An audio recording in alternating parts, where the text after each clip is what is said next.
Hey everyone, welcome back. Today we'll be going over the 3 weirdest ways to mic your acoustic guitar. So let's get into it. But first, a quick announcement. I'm currently accepting students for online guitar lessons, so if you need help with guitar, music theory, or recording, my email is in the description below. Alright, so the first mic technique is a hack I like to use in my home studio to kind of simulate a room mic. And it involves actually miking up my guitar case instead of my guitar. Essentially, the way this technique works is you're adding a microphone much like you would a room mic in a concert hall, except it simulates the same thing in a much smaller space. When you place the microphone directly at the guitar case or the wall, it only records the reflected sound of the guitar and not the direct sound of the guitar. Now with the case mic, usually what I do is add all of my reverb, or most of it, to the case mic, and it simulates the actual ambience of playing in a larger space. Because sometimes adding reverb to the direct space pair in a small room can sound a little bit artificial. Now once I have the reverb on the case mic, I like to slowly blend it in with the space pair to find a great balance. And just a pro tip, you'll probably have to flip the polarity on the actual case mic just to avoid weird phase issues.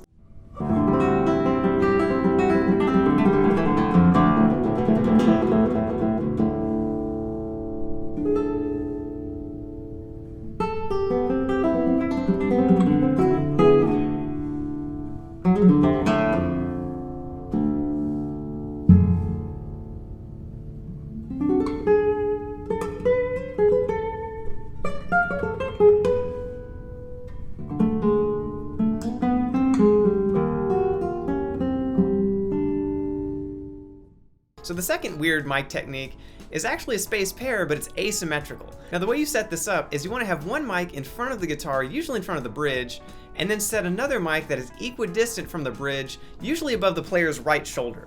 It seems very strange at first, but it actually makes a lot of sense. You're basically combining the sound that the audience hears with the guitar with the sound that the player hears as they're playing it, which to the player can usually sound a lot more natural. Quick disclaimer, as good as this setup sounds, if you're recording in a room by yourself, it is a total pain to actually set up.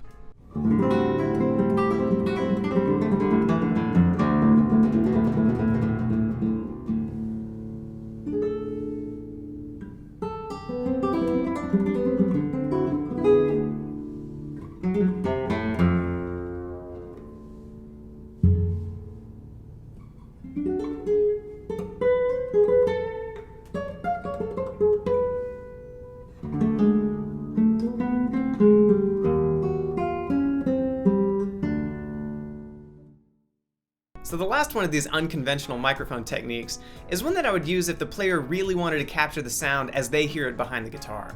It involves setting up the microphones in what is called ORTF, so basically the capsules are about 17 centimeters apart, and it simulates the spacing of the human ear and how they respond to sound. After you do that, you basically set the microphones up behind the performer, usually about head height. Now the obvious drawback to this technique is that it makes the player feel very uncomfortable while they're playing.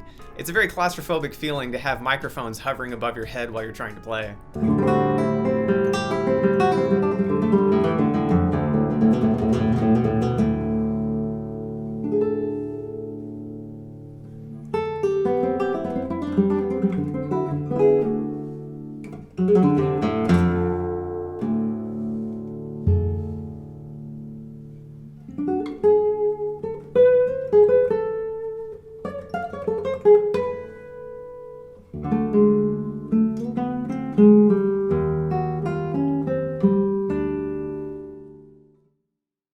Well, that's my time. If you enjoyed this video, please hit that like button and subscribe. And if you have any questions or comments, please leave them down below. I'll see you guys in the next video.